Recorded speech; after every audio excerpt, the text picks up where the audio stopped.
សួស្តីយើងអាចជួយអ្វីបានទេ បាទតើអ្នកអាចប្រាប់ខ្ញុំបានទេតើធ្វើបែបណាទើបអាចរកលុយបានអំពី TikTok ការរកលុយពី TikTok មានច្រើនវិធីណាស់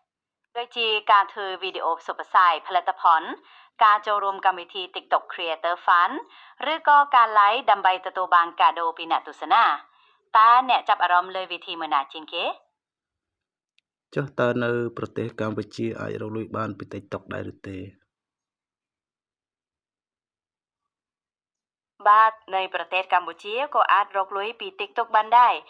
ខ្ញុំឃើញមាន Channel TikTok ខ្មែរជាច្រើនដែលគាត់រកលុយបានតាមរយៈការធ្វើវីដេអូផ្សព្វផ្សាយផលិតផលឬក៏ការចូលរួមក្នុងព្រឹត្តិការណ៍ផ្សេងៗរបស់ TikTok តើអ្នកចង់ដឹងពីវិធីរកលុយមួយណាច្បាស់ជាងគេ